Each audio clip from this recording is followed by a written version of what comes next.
let me share with you some interesting facts about the circumstances and the facts related to the rise of science in the West that I learned from Dr. Stephen Meyer's book, which I highly recommend, The Return of God Hypothesis.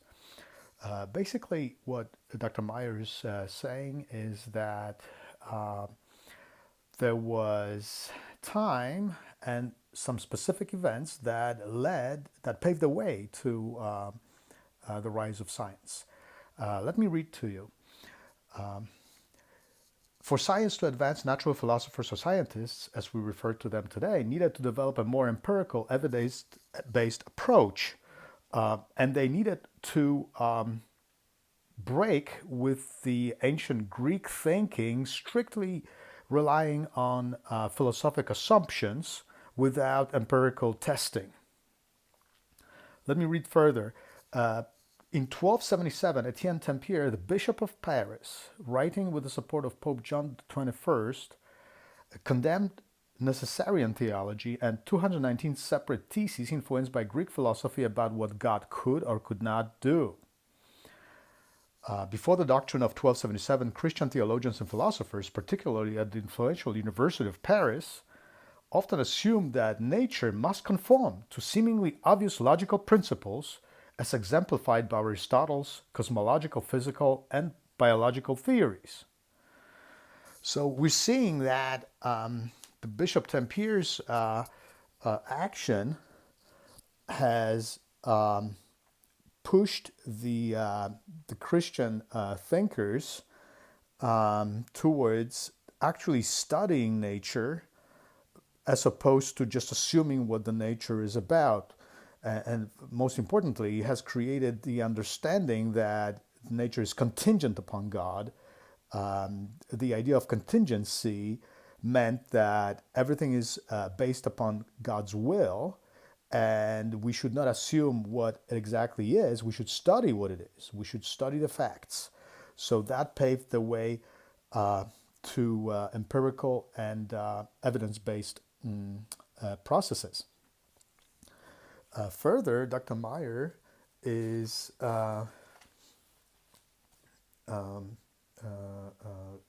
telling us that the late Middle Ages have preoccupied themselves with intelligibility of nature. The nature is intelligible, therefore it can be studied.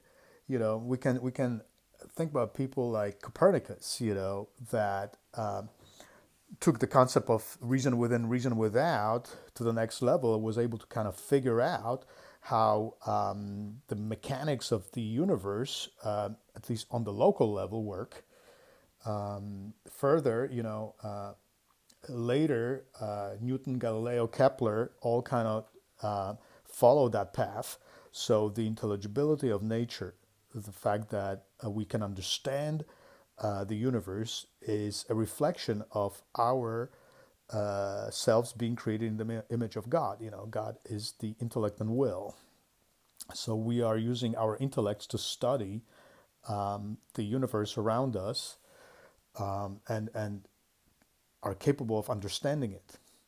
So the idea of the need to actually study what's happening rather than assuming what's happening, and the belief that we can understand the world around us, all paved the way towards the rise of modern science in the Western world, as opposed to other places and other times in the history of the world. Further, the late Middle Ages saw the preoccupation with fallibility of human nature. So the study and restudy,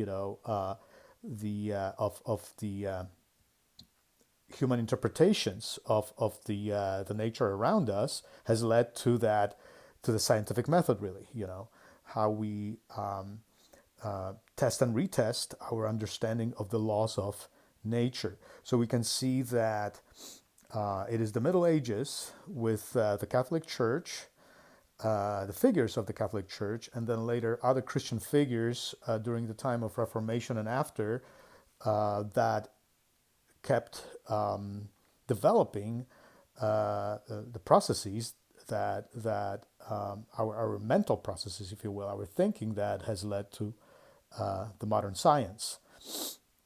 So we see that the modern science is really a result of the Christian reformulation of how to think about nature, how to study it, how to see it as a product of the rational mind of God, and also how to see ourselves as the image of God and being rational beings just like God. And that has led to the rise of modern science, as opposed to other areas and times in the world and in the history of the world.